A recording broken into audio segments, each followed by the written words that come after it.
Welcome to Voice Rising with Kara Johnstad. Enjoy weekly conversations with leading luminaries, pioneering visionaries, singers, poets, musicians, and sound healers as we explore the profound role our voice plays on the path to self-realization and global enlightenment. The internationally acclaimed singer, composer, author, healer, recording artist, voice expert, creator of Voice Your Essence, and founder of the School of Voice, Kara Johnstad uses her extraordinary spiritual gifts to empower others. Everything in this world vibrates. Everything has a frequency. A pioneer in the field of voice work and transformational songwriting. Her breakthrough methods are helping thousands of people worldwide fine-tune their body-mind-spirit system and unlock the energetic frequencies of limitless creativity, health, and abundance. Share your voice, ask your questions, join in the conversation. Receive life-changing, positive transformation and rise together to create a sound world. And here's your host, Kara Johnstad. Hello, everybody. Welcome to another transformative episode of Voice Rising. I am delighted to be joined by the incredible Debbie Anne Sellwood today. She's the author of You Are a Frequency, How Personal Vibration Influences Health, Well-Being, and Development. And in this enlightening conversation, Debbie's going to share with us her groundbreaking insights into how our personal frequency shapes our health and our relationships and overall life experience. Through her work, Debbie helps us understand how we can consciously raise our vibration and align with our truest selves, unlocking a profound connection to our healing potential. And we're going to explore the power of vibration, energy medicine, and how tuning into our frequencies can change how we live and heal. Debbie, welcome to the show. Thank you, Kara. It's a pleasure to be talking to you. It's a pleasure to be talking to you too, and it's a pleasure to be here with you today.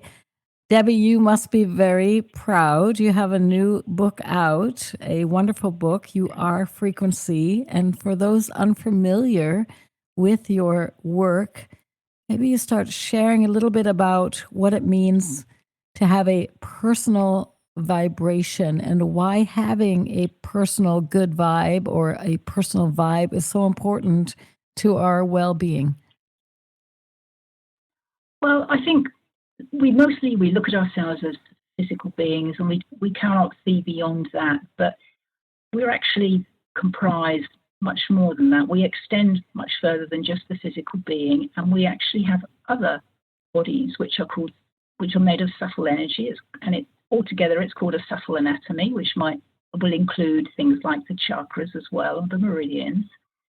But this subtle anatomy, the status of it, whether things are well with the subtle anatomy or whether they're not, what it does, it emits a frequency, an energy field, which can be scientifically measured so that we can see whether there are irregularities in this field or whether there's possibly the beginnings of physical illness. It can be seen in the field before it actually transfers to the physical.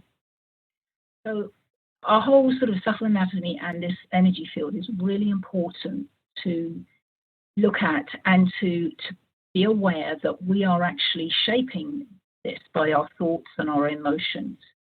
And the more we can keep them positive and not go down into or drag behind us sort of like emotions that have been maybe traumatic or have caused us heartbreak, it's very difficult to say that we shouldn't carry those with us, but it's not very helpful or negative thinking, and because they can affect our well-being through this energy field. That's probably it in a very short explanation. Well, yeah, people, they sometimes say emotion is energy in motion. And perhaps we just have to integrate all these emotional experiences, because we know today that if we do experience a trauma, it can get lodged in the physical body, right? So it's not about bypassing what we've experienced. It's probably about integrating and transforming what we've experienced so that it serves us. Is that correct? Absolutely. I think it can, if we have difficult childhoods or conditioning that is detrimental, or we suffered shocks or traumas, it can affect us not just obviously emotionally and mentally, but it can define who we think we are. And that really is not very helpful. It's very easy to say that we can, we have to get over the difficulties and emotions that have hurt us, but it's really, really in our best interest to somehow to perhaps define them in a different way, see them differently, come to some peace about them, and to be able to move on in as best as one can. Yeah, yeah.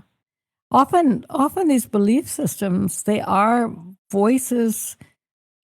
They are a voice that somebody has given us, whether it's an abusive father or a teacher who has told us that we are not smart enough, or I'm just trying to think of some examples, and we carry these so-called ideas or belief systems or voices in our head. I, of course, as somebody who works a lot with voice, I am fascinated about all these layers of voice and how it affects our body. So how do you see the voice as an essential tool in aligning and raising our vibration, not only in understanding the voices that we've acquired and attached to or identified with as our own opinions, but also what this vibrational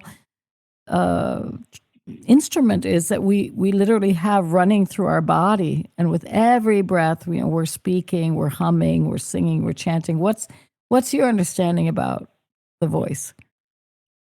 Well, to begin with, I think it's very true what you say. We can have beliefs that are not ours at all, but we don't often recognize that. Mm-hmm. It's possible that, as we mature, it would be very wise to sort of look at our lives and our past, our childhood, and think, well, is this who I really am? Or am I living out somebody else's beliefs? But of course, if we're not speaking out and saying our truth, then suppressed emotions will always find a way to come out anyway. And the whole subtle anatomy, as maybe your listeners will be aware a bit about the chakra systems. If we have a blocked throat chakra, then that's really going to inhibit us, and it's going to affect other parts of our being as well, our well-being. So to be in harmony, really, to be the best we can be, health-wise, emotionally, physically, spiritually, everything has to be working, and that means we have to have, our voice has to be able to speak out our truth.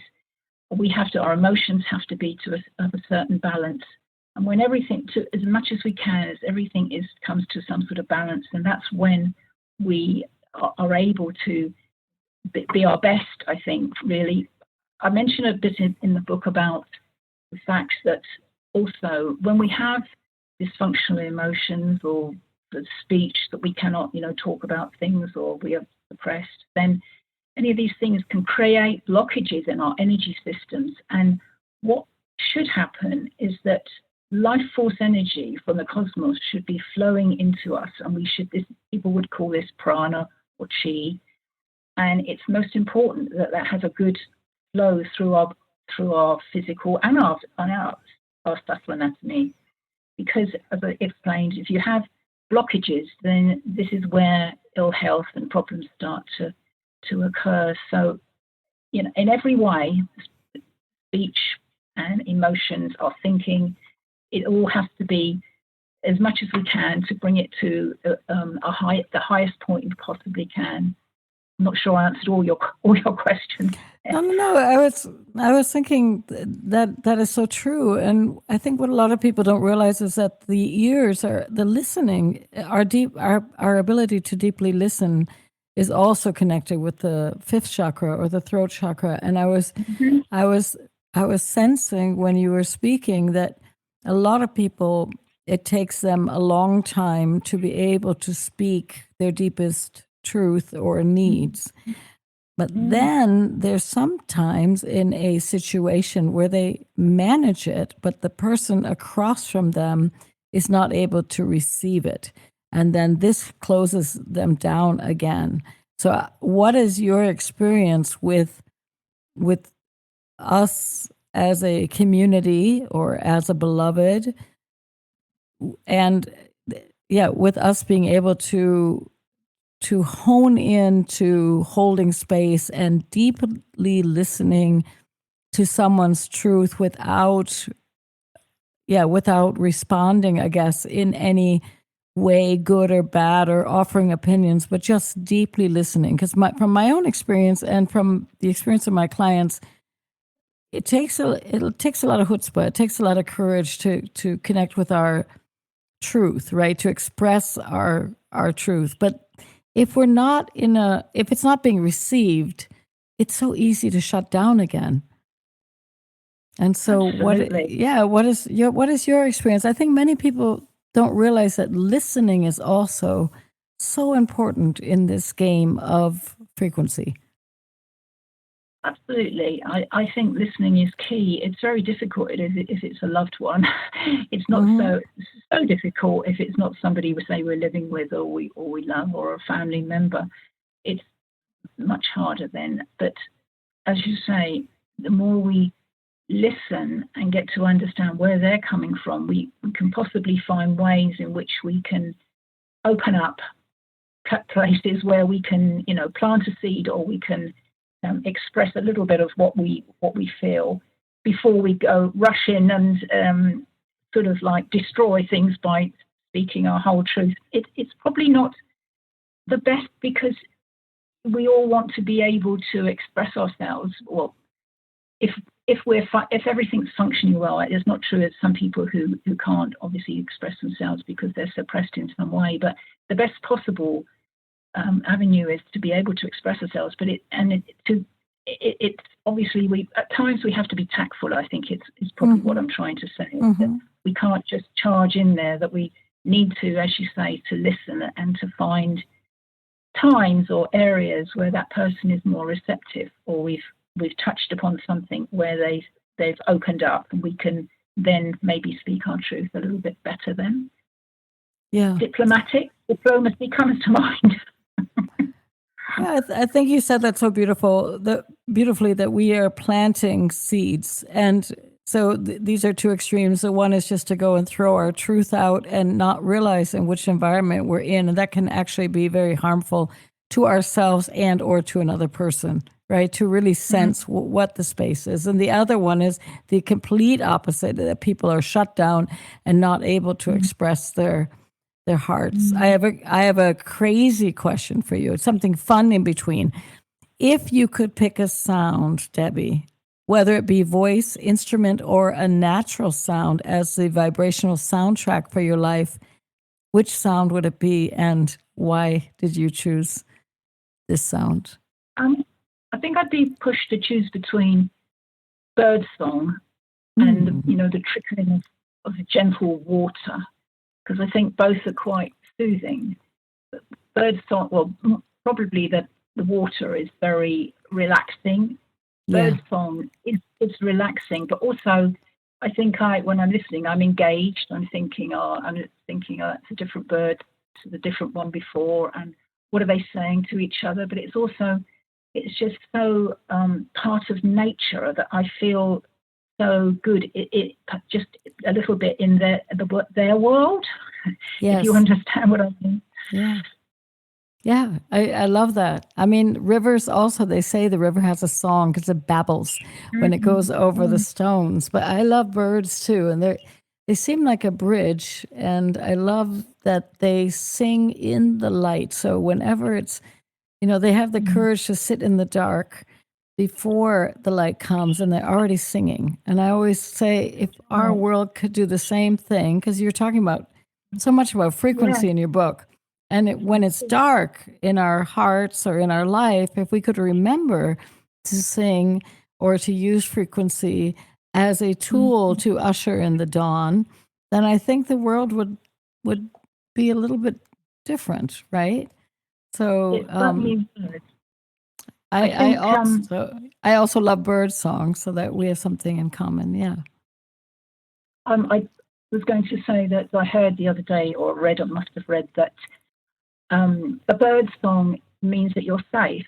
And I thought about that and thought, well, that's very true, because when, say, a storm's coming or something is not quite right, then the birds won't be singing.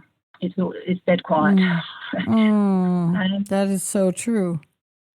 Yeah. But to talk about the sound, when I'm no good at singing, but if I do sing to myself or I'm a little bit of chanting, it makes me feel so good in my body. I can just feel it resonate. So you don't have to be great at singing. It is worth helping your frequency, or lifting your frequency, or playing uplifting music and singing along to it as well. Yeah. That's a double help, isn't it? Yeah, exactly. Do you have any practices that you do during the day to raise your own vibration? Do you have a technique or any rituals that you can share with people that are just starting out on this journey of vibrational wellness? Well, I think having mentioned nature, I think this is one of the best things that we can do to raise our vibration. I think being grateful, that is a tremendous, of just small things. It doesn't have to be something big, but there's taking excuse me, the small things in your life and just being grateful for them. Sorry, I'm just taking a sip of water. Yeah. I think being very careful of when, as you go about your day, making yourself aware of the people that you might interact with, watching your boundaries, I think is probably the best thing to say there, that you don't really want to be with people who are going to bring you down. And also doing, we all have busy days, but just doing things in your day that gives you a little bit of an uplift or a bit of fun. I also visualize light coming into my body through my crown chakra, filling my body with light. I think that's a very powerful thing to do. I'm just trying to think of any other things that I do. Obviously, some meditation or just sitting, reflecting, just for, even if the time is difficult, just a few minutes, and just coming into yourself, just tuning into yourself, and just, being peaceful.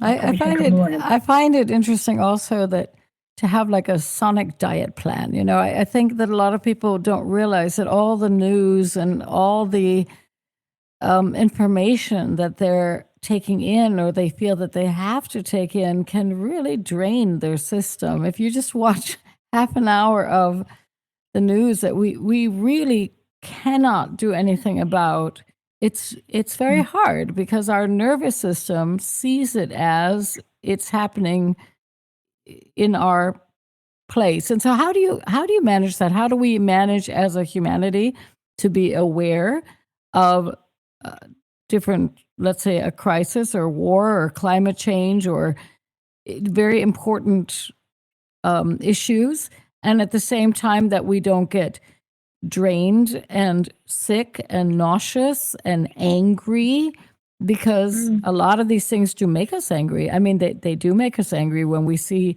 them, ripping out the trees to create parking lots, or, I mean, we get angry. So how do you balance that for yourself? I think one has to be very discriminating, because, as you say, it's very difficult when what we hear in the media, the news. First of all, we can't always be assured that it's true. I think that's one of the big things as well, to be aware that is not always so. But obviously, one has compassion for war situations, and it makes one feel very helpless. Makes one feel angry, probably as well, to Mm-hmm. know why these things are happening in our day and age. It's probably, we would have hoped that we don't have to do this war thing anymore. But I think the only thing we can really do is to send out healing, to send out love and light to those situations. And although we're aware, and when we're doing that, we're feeling that we're doing something, but it's energetic, and then we can sort of remove ourselves. So I think working energetically with our thoughts, and sending peace and love is probably one of the only things that we can do, because we're not able to help in any other way. But one has to, as I talked about boundaries earlier, and one has to have strong boundaries these days, because there's such a lot of things going on.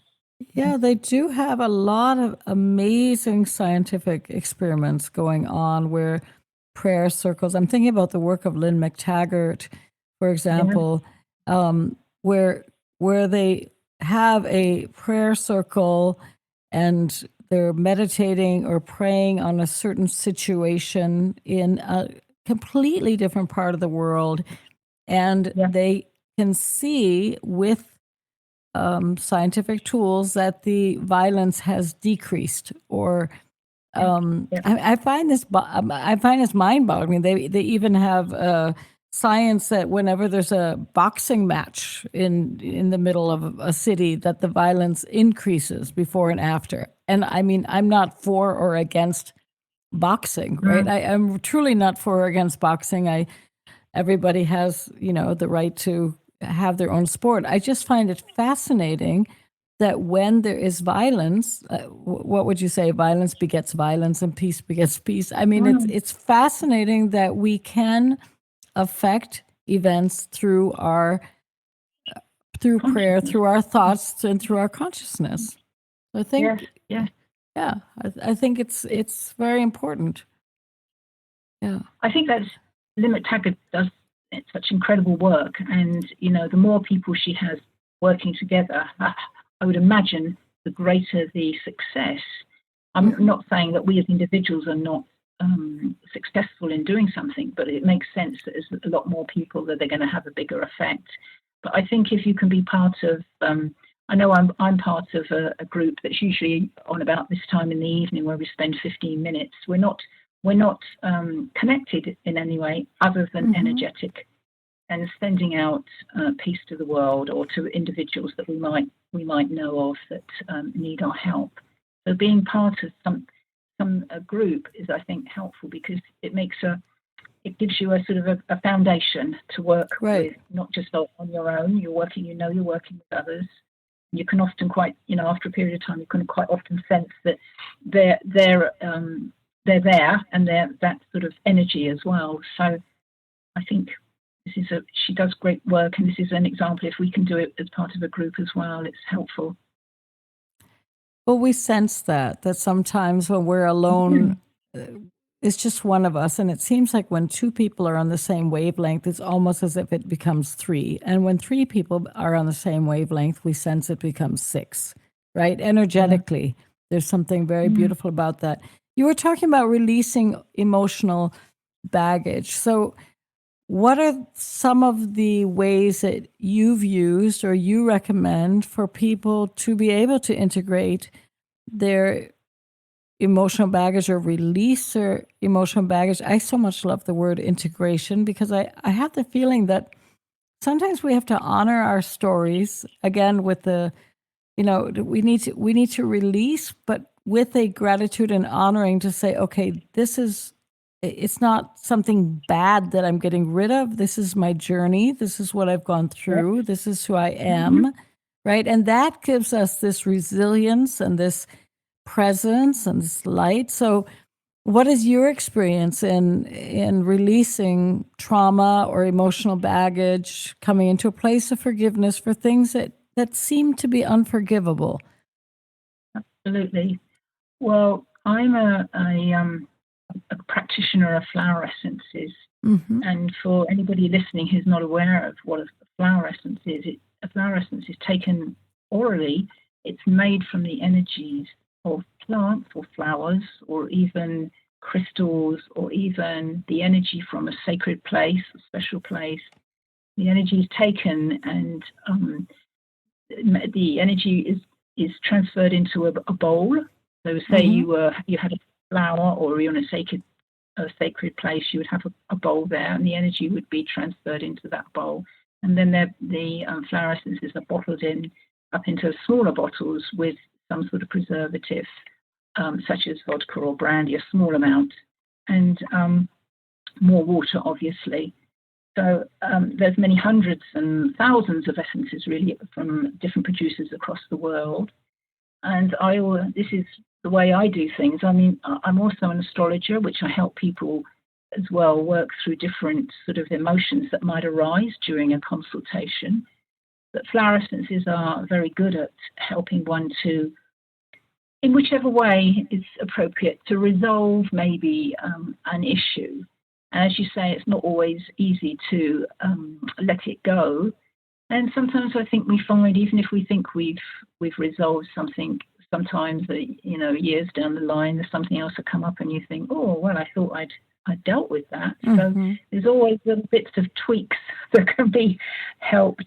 But mostly, I am very much myself. The first go-to would be to go to take flower essences, to mix myself a sort of tailor-made bottle, as I would do clients, for various different essences to help an issue. I think also what's when we're talking about emotions, I think one of the best things also is that if we do have an issue, that it can affect, it might have come down from other generations. So what is a good thing to do if we are able is to heal the bloodline, to work on resolving those issues so that the next generations are not burdened by that sort of baggage.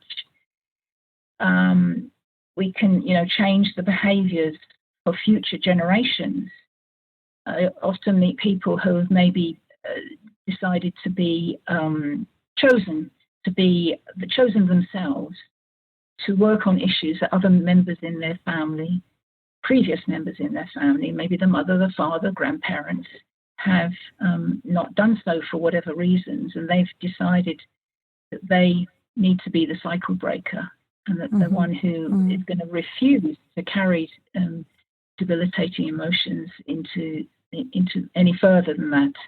And because otherwise it sort of can hamper living one's life as one should do to the full.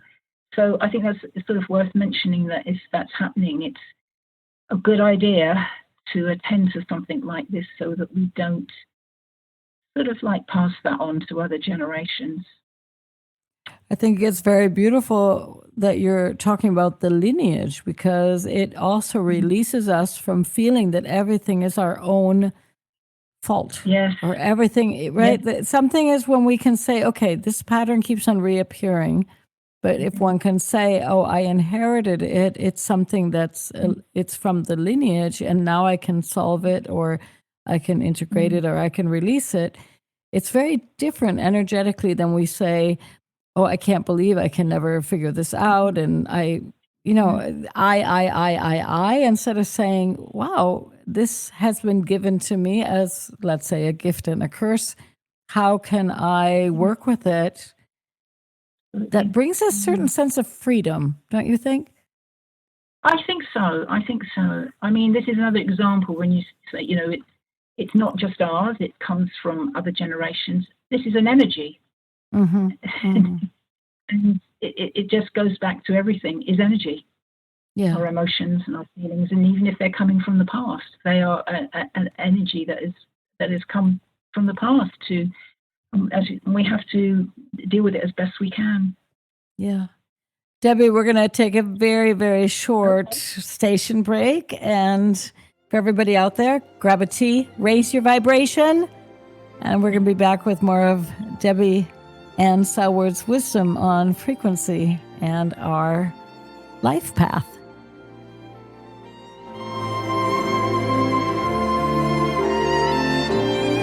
Conscious media for conscious minds. Om Times. Ascending Hearts is no ordinary dating site, but a spiritual dating site with a purpose to link you with your soulmate. We engineer the serendipity so you can trust that you will attune with someone that has the same matching vibration as you. Ascending Hearts, the conscious dating site for the spiritually aware. Try Ascending Hearts for free. ascendinghearts.com. With happy clients all over the world, Kara Johnstad knows that your voice is the missing link to more authenticity, abundance, creativity, and health. An internationally acclaimed voice expert, Kara's breakthrough methods have helped thousands of people successfully heal their voice wounds and extinguish the story of self-doubt and shyness forever.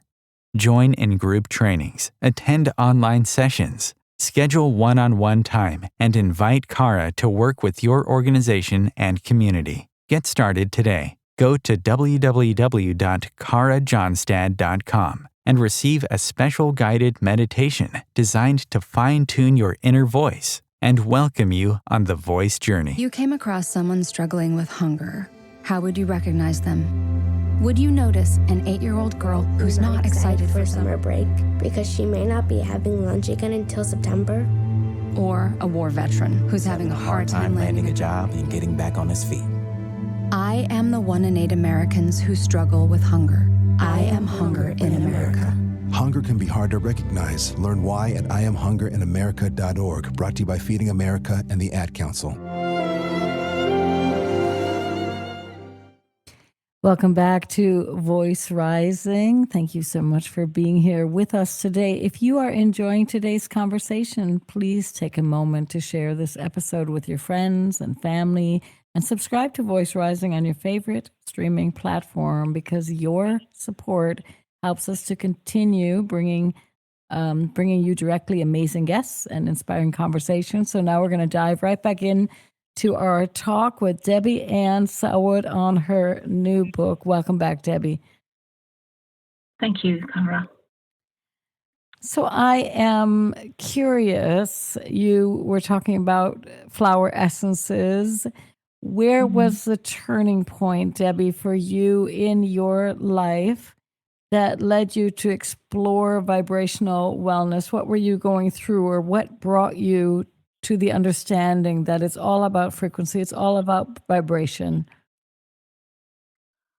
I first encountered flower essences when my children were young, and they're mature now with their own children, but when they were, say, teenagers. And I had a pretty enlightened mother who was a spiritual healer herself, and she was very interested in health. And she introduced me then to the batch flower essences, and I used them with my children during those years. And obviously, even now, if my grandchildren might need something occasionally. So that was probably the first time I encountered something like that. I am also, as I mentioned, an astrologer, and I work with people's energies because I'm working with their emotions and I'm working with their thoughts. And also, my understanding is the planets are energies as well, conscious energies that also transmit frequencies to us and influence us in some way. So obviously that sort of started my understanding. That started me thinking about energy, and I think it stems from that sort of understanding about, well, if planets are energy, then everything must be energy. I decided to study flower essences because I wanted to have another tool to be able to help my astrology clients if, say, for example, if somebody is going through a bereavement or something, or a breakup or something like that. Obviously, we can talk about various things and I can guide them through the astrology, but there's nothing like having a tool that can actually help their emotions. So it's been a sort of, for probably or maybe 25 years, maybe I've been doing this sort of work, and it's been a sort of slow building, a slow realization maybe all along that, just how powerful we really are, because we don't understand who who we are really. But once we do, we have far more power than we think we are. We have far more power to be able to visualize ourselves rather than just as a physical body, but to be able to input into the sort of the subtle element as well, and to be able to visualize good health and to be empowered to do more than we really think we're capable of doing. So has that answered it really? Yeah, of course. And do you remember maybe a story of a client where you just felt there's a huge shift because they were using flower essences or understanding more about their frequency? Do you remember a transformative story where something radically shifted in someone's life by changing their frequency? I think I've had so many of that it's difficult now to remember anyone particularly. But it's sometimes it's such a slow thing with flower essences. People that make them, I take a sort of like a questionnaire, a case history or whatever about that person, then prescribe them the essences. And they may come back and say, well, not much has happened. I don't really feel anything. And then I go through my notes and I say, what about this? And they say, oh, yes, I don't have that anymore. Or I'll say something else. And then they look at me and they get it. It's all happened. And quite often for some people, it happens so gradually that they don't remember how bad things were for them in the first place. For other people, it can be a bit more dramatic and they notice it, but it's quite often that the person doesn't even though they've moved on immeasurably, they don't often, until they talk about it, that they just sort of, in awe, they just think, oh, wow, yes, I've got it. Yeah. Kind of like a tree grows, right? They are so strongly rooted and beautiful, but they grow very slowly. And suddenly you look, or a plant or the garden, right? And then suddenly you look and you're like, wow, in March, that was just a little seed. And here we are in August. And I think that is the best way to heal personally. I have had some horrific experiences where in group processes which I don't go to very often, but I also have clients sometimes where things are just broken open so fast that they're re-traumatized. And I do think that, I was thinking when you said the Bach essences, I was thinking of the rescue drops that I also used as a mother with my girl, and just thinking that it's okay that the healing, similar to when we cut ourselves and we have a scab, it takes time. If we pick at it all the time, it's not going to heal. So sometimes it's just very wise to allow things to go slowly. I mean, we don't have to have a huge aha, right? So we don't. Yeah, I totally agree with that. And I think we are such complex beings also, because if we think about it, and if we are more than just a physical body, we are living on different layers emotionally and mentally. We are sort of like multi-dimensional energy beings. But sometimes these different parts of these different layers, they can be almost like an onion. You start to peel the onion away and a different layer comes up. It can take, as you say, it can take quite a while. And it's each sort of layer can bring more trauma, but it's the best way is to go slowly so that you eventually get to the bottom. You get to the crux of the problem. That often takes a while. Yeah, we are very complex people, really. Well, like you said, if it's not only our life, I mean, we have our experiences and our stories and our childhood. We also have the lineage of the ancestors. We have our environment, right? So at least I know, you were talking about that before, that if we're around certain people can bring us down or can make us feel unwell, but it's also certain environments. If a house is really dirty and dusty, or if we have, or maybe we're not meant to be in the desert. Our body likes to have those bird songs and rivers, and suddenly we're in the middle of barren landscape and there's no birds. We feel lost. We don't feel well, right? And everyone says get on with it, but the truth is that our being knows how to create harmony. I did hear an interesting thing that would be interesting for you, maybe, is that there's less bird song the higher you go to the north. So there's more sound the more light there is. So on the equator, you have this crazy, the jungle wild sounds, and the higher you go to the north. Now, we probably have a lot of bird song in the Nordic countries when it's so light in the summer, but in the wintertime, it would be an interesting study, because that I've read that many times, that there's more sound frequency where there's more light frequency, that sound is connected with light of the animals, right?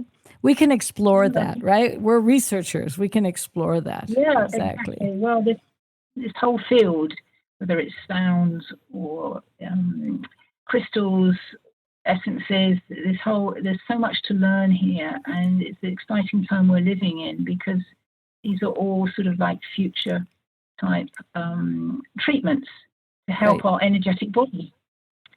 And they're really spot on time, because this is, I think we are moving into that sort of world now, where everything's going to be or more interest in energy, or our understanding of just what energy is and how we are energy beings, and the frequency and vibration. We're really moving into this now. Yeah. I mean, the crystals and the stones can hold energy from the earth, but we also can program our own thoughts or vibrations or frequencies into the crystals. So what is your experience doing that? Or have you done that, where you carry rocks or crystals and you program them with an intention? Absolutely. Intention is everything, I think. Intent, whether we use a crystal or we just have that thought process in our mind, intention is absolutely key. If we have the intention that we're going to be better, or we're going to heal from something, or we're going to deal with an issue, the feeling of intention behind it, that energy in that intention, is absolutely very, very powerful. Yeah. What brought you, Debbie, to write this book? You're coming from flower essences, and yet you wrote a book, and it's called, let's everybody out there, you should remember the title, You Are a Frequency: How Personal Vibration Influences Health, Well-Being, and Development. What drew you to write another book? This is your second book, I believe, correct? Yes. I think it's because I felt that I wanted to empower people. I wanted them, if they're interested, I wanted them to understand more about themselves, because I find it quite fascinating. So I hope, and my hope is that others will too, to find that we are just so much more than we actually think we are. So it's pretty much wanting to empower people with that knowledge, particularly, as I say, at this time. We're going through a very difficult time as a humanity at the moment, but it will improve, I know, I'm sure. And we're going into quite exciting time.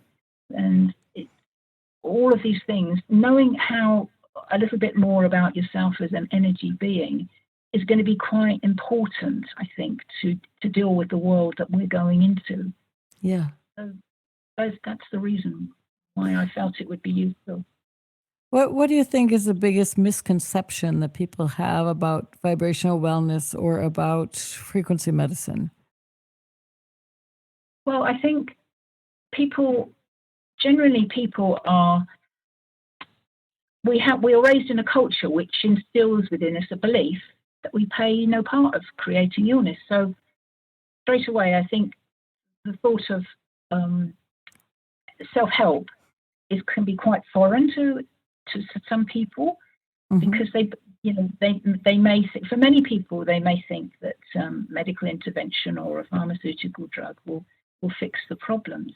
But I believe it's more important to look behind this and appreciate maybe our beliefs or our attitudes, our feelings or our lifestyle, maybe an issue behind this. So a lot of people are not really on that page of self-help themselves. Yeah. Yeah, a lot of so pharmaceuticals can help in certain moments, but they can also harm with many side effects. And so it can be very tricky. I think it's a wonderful thing. I actually am very connected to the right frequencies and frequency medicine. Oh, right, yes. Yeah, and that's in my path. Flower essences have been amazing. As a singer, I always say to people, I used to put a certain essence. I love roses also on my wrists, so that when I would lift my hands to the microphone in front of these big audiences, I would always have a certain smell that reminded me, a certain scent, I guess you would say, that just made me feel so at home. And it would be a very lovely contrast to the jazz clubs of Berlin, where there might have been back in the day smoke or other uncomfortable whiskey, and and I would lift my hands up, and there I would be in a flower garden, and it was lovely. It was a little trick that I had. That was one of my tricks with working with vibrational wellness or with essences. I don't use any kind of perfumes that are not absolutely natural. So everything has to be incredibly natural. But we know the power of tea. This is also frequency medicine, right? Plant medicine. We know the power that thyme can help us, or sage can help us with if we have a cold or all these beautiful things. We know the power of spices, right? Cinnamon and turmeric and garlic, and these are all frequencies. And so I think people have forgotten the wisdom of the planet Earth and of the crystals and the stones. They've been disconnected from this wisdom that we carry. Have you always lived with have you always lived like in the countryside in a house, or do you live in the city? No, I've always lived in pretty much in the countryside. Where I live now, it is very countryside, and the deer come in the garden, and wow. Yes. So last night there was a little baby deer with his mum. So it's really a joy. that raised my vibration to see that. Yeah. But one thing. Sorry. No. I was just going to say I think that is so important. And many people don't have that anymore because they are living in big cities and their feet are walking on sidewalks as they grab their cafe latte, right? And they don't have that ability to walk out and just see a mama deer with her baby in their garden. I mean, of course that raises your frequency. How wonderful is that? Yeah. People are very disconnected, aren't they? Which is quite sad from nature. Yeah. It's so important for me to see the colour of the plants and the flowers, and to watch the trees. And as you talked about earlier, how quickly they've come forth now into early spring. It's just so important. I guess that really helps me. I'm grateful for it, and that, as I mentioned, is one of the things I feel that is good to raise our vibration. Just so important to me, but I realize that some people it's not a reality that they can do that, sadly.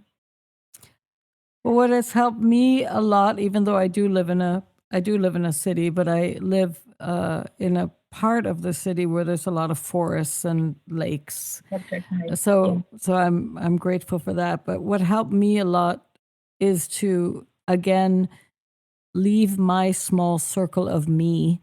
And when I started looking at the trees, I started seeing a beautiful, strong tree with a broken limb, but the rest of the tree was in full bloom. And I realized that is that sometimes we don't need to attach to the broken part. We can start looking at the bigger picture. And so when I started looking at nature, I understood cycles. I understood rest.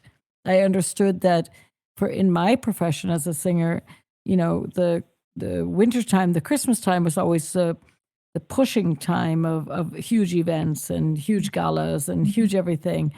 And I had to come back to the place to say that the wintertime is the restful time, and to start, understanding that if we work with nature, if we understand nature, we can stay healthy more easily. That was my big aha. And when I work with clients too, I sometimes have them look at, understand, oh, look at the tree. The bark is scratchy and yet it also protects it. Or a lot of women that I work with, they have problems being with boundaries, or they have problems not being nice. And then I take them to the rose and say, well, look at this beautiful rose. She also has thorns. It doesn't mean that she's poking everybody that walks by, but it does mean that if you treat her badly, she's allowed to use once in a while her thorn, right? And so we can learn from nature like this. We can learn that nature is not only pretty, it also has different parts that protect the nature. And we also need these parts in ourselves, right? That's lovely. Beautiful. Yeah. Nature is a healer, and that's the way it is. Right. If we get into nature, even if it's only maybe at the weekend, it's very beneficial, I think. Yeah. So, Debbie, if as we wrap it up, if the listeners were to take away from this conversation today, or when they read your book, everybody out there, go buy Debbie's book. If I'm stuttering now. If there was one takeaway, what would you like that to be? What would you love people to take with them? I think to realize that we're more than we actually are, and to realize that we can do more rather than be passive. We can do more, especially in relation to our well-being, our health, or empowerment. I think one of the things we haven't mentioned, but is that to be quiet and to listen to that little voice within. I write about it in the book. I call it our higher self or our soul, but it doesn't have to be. Some people don't like that. It can be whatever. But I do truly believe that there's a part of us that really knows what is in our best interest. And quite often this connection with that part and our physical self is a little bit rusty because we haven't always had the time to cultivate it. But I think, having quiet moments and listening, be at peace, and listen to what's really in your best interest, and to be able to decipher those messages maybe and follow that interest, and just to be a little bit more open maybe to that sort of side of things. I love that. That's the inner voice work, whether we call it higher self or whether we call it divine guidance or whether we call it our inner voice. We're back to this balance between expression, which is important, and also tuning into our essence. And you work with flower essences, but it's also connected to our own essence, right? Our own vibrational essence. So I thank you, Debbie, for sharing your wisdom and your insights on frequencies and on your vibrational work that you do. Your work is a beautiful reminder on how our personal frequency holds the key to profound healing and transformation, that we are responsible. We have the ability to respond, so we are responsible for our own vibrational wellness. Yes. And to all of our listeners out there, thank you so much for tuning in. Go get Debbie's new book. And if today's conversation resonated with you, share this episode with someone who could benefit from it, and subscribe to Voice Rising on your favorite streaming platform. It's always lovely to be inspired by so many people that are using frequency and voice and writing and journaling and all these things to make the world a better place. So thank you so much, Debbie. Thank you, Kara. You have a beautiful evening. And you.